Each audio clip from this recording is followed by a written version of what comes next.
What's going on, guys? It's Tom, or Talk to Wrestling, and welcome back to another video on the channel. This is a video I wasn't going to make. I had a video that I was working on to come out tomorrow, but some more stuff about the whole Joey Ryan situation has came out, and I think that it was worth making a follow-up video to my last video, because Joey Ryan has responded to all the drama surrounding him that went on recently. If you would like to catch up on everything that's happened with Joey Ryan, my last video, you can check that out. Just go on my channel, check it out. That will give a good detailed overview of everything that's gone on with him. But just to give a quick too long didn't read, Joey Ryan was accused by many women in the speaking out movement in June 2020, and since then has not been seen in any form of wrestling. He hasn't been on any major show, or any wrestling show for that matter.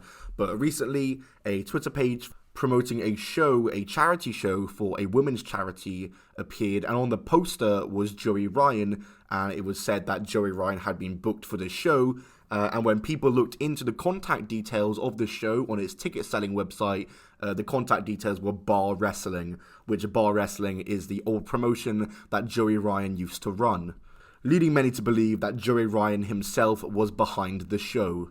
It led to the Twitter account being deleted, the tweet being deleted, and just a whole load of drama on wrestling Twitter. Just another day in wrestling Twitter. But Joey Ryan has provided a statement to SoCalUncensored.com regarding pretty much everything. He talks about the numerous lawsuits that he's a part of against people who spoke out against him, the Impact Wrestling lawsuit, and his involvement in the Wrestling for Women's charity event that was scheduled for March 20th, 2021. Here is the full statement that Joey Ryan has provided. This video is basically to serve as an archive and basically just an audiobook so you can listen to it and not have to read it or whatever. But I am going to leave the full link in the description to the SoCal Uncensored article where you can read the full statement for yourself if you like to. But anyway, here is the full statement from Joey Ryan. There have been a lot of narratives going around concerning the event announced on Tuesday, and none of them are true. I'm not trying to come back to wrestling. When it was presented to me and the idea that I could wrestle a good friend as a way to go out and gain some closure, it sounded great. I agreed to help because of the delicacy of the involvement on two conditions. One, I couldn't be used as a surprise on the day of the event. We needed to be transparent to fans and other wrestlers about my participation. And two, that 100% of the proceeds go to charity. We used Bar Wrestling's brown paper ticket account for convenience, since the account already existed and has preferred status for quicker event approvals. It's obvious now that wrestling Twitter wasn't ready for that. I know that wrestling is full of carnies who think that wrestling is full of carnies, but I assure you there was nothing more to it. The blessing in disguise, as it turns out, that is to say in the reaction to the announcement, was the closure I needed. I felt, indifferent about the reception. I was actually a little jazzed that I'm still over enough to trend on Twitter, which shows exactly where my priorities were. However, indifferent is honestly how I felt about performing since the day after All In. I've also spent the past week or so reflecting on my defamation lawsuits and have decided to drop them, for the most part, including the ones that I've already won by default. There's a misconception that I'm suing everyone. I'm not. I filed lawsuits against the 4 women who accused me of an actual crime, one person who misreported information and later admitted it, and one person who made up stories about me. The only reason I filed any lawsuits was for some semblance of due process that I believe is due to persons accused of what I was accused of, instead of getting tried in the court of public opinion. I wanted to have all the defendants in the lawsuits respond to the complaints so that they could explain why they made the false statements and explain the evidence that exists against their claims. A default judgment does not allow for the due process that I was seeking because the defendants did not want to participate, so I am seeking to dismiss those cases.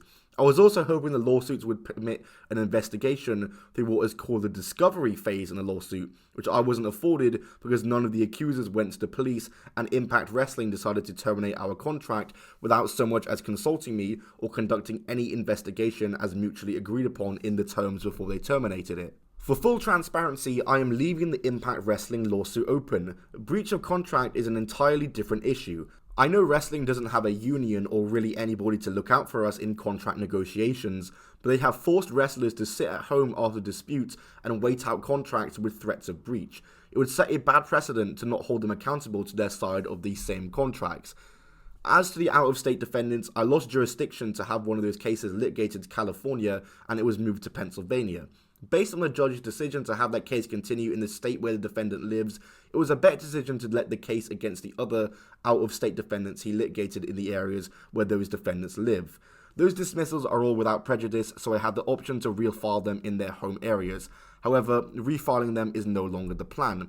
The one I'm still on the fence about dismissing is the case in Pennsylvania, as he displayed the most egregious conduct and dishonesty with his attempts to hijack the speaking out movement to settle a personal vendetta.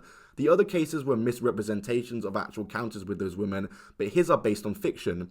Whether it was his Tinder story about me or the messages he claims to have, none of it can be authenticated. I've never been on Tinder in my life, and I have never been a friend or even know of his ex's personal Facebook page, and she completely hid him and their relationship from her professional page.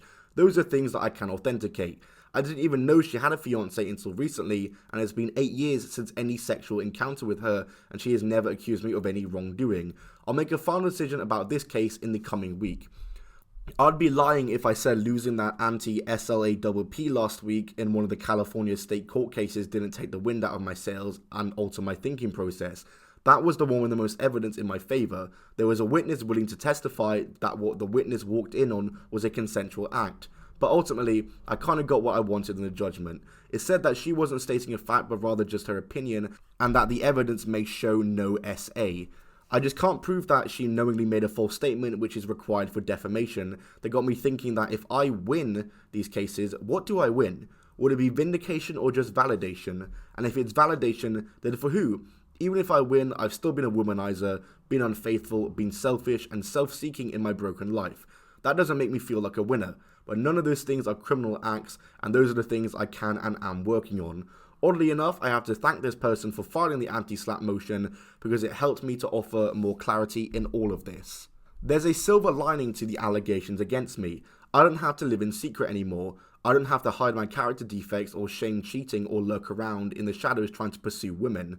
It's all out in the open now, and I can confront it, and it's been liberating.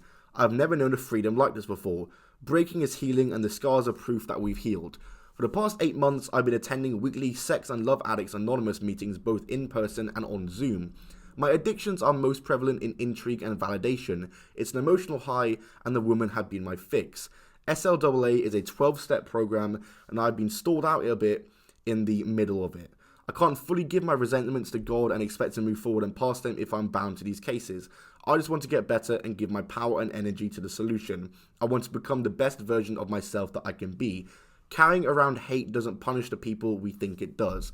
I know my actions on social media as of late have not helped public perception of me. No matter how many times I've been criticized or the context of it, it can still hurt.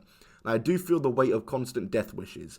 If I don't keep my ego in check when I perceive someone who wants to attack me, my instincts can regress those of a child, taking it personally and lashing out and getting resentful. However, I ask that you put yourself in my shoes and think about how you may react to reframed allegations. Then people start throwing around words like RAPE and paedophile, even when they weren't in the accusations. It's a natural reaction to defend yourself. This is something that I don't wish on my worst enemies, but it has pushed me towards seeking more forms of therapy to address deeper issues. I know there will be responses to the statement, opinions about the statement, opinions about me, opinions about what people believe I have done and what I have failed to do, opinions about my past, present, and future. My statement can be changed to fit the narratives of the opinionators. What cannot be changed is that this is my statement. And that is the full Joey Ryan statement. It's very long, like I said, link in the description if you want to read over it yourself and come to your own conclusions or whatever. Overall, I am very happy for the victims that the lawsuits are being dropped, even if for, the wrong reasons. Very happy that many of the victims will not have to deal with this financially, so I'm very happy for them. Really, really happy. Obviously, like I said, he's kind of dropping a lot of them for the wrong reasons, but you have to take it. Very happy for the victims in that front. I think the main thing to take away now, though, is that hopefully Joey Ryan can sort of just fuck off and just not release any more statements and have anything more to say about this whole thing and just leave and bog off. I think that's the main thing to take away from this all. And other than that, I feel like this statement was a whole lot of Joey Ryan trying to get us to feel sorry for him and being in denial about the accusations once again, much like he was in the YouTube video statement that he posted many months ago. But yeah, guys, like I said, if you want to read the full thing, even though I just have read it out, if you want to have a read of it again and properly read it, then link to the SoCal Uncensored article in the description. And that's going to do it for this video, guys. That is enough talking about this guy on my channel. I don't want to talk about him in this capacity ever again. But yeah, maybe I'll do a video one day where I go over his TNA run, because that could maybe be interesting. But maybe, yeah, like I said, in this kind of capacity, I'll not be speaking about him like this ever again, because I don't want to discuss this situation, since a lot of it is over now with the lawsuits being dropped for the most part. But yeah, thanks for watching, guys. I'll see you in the next one.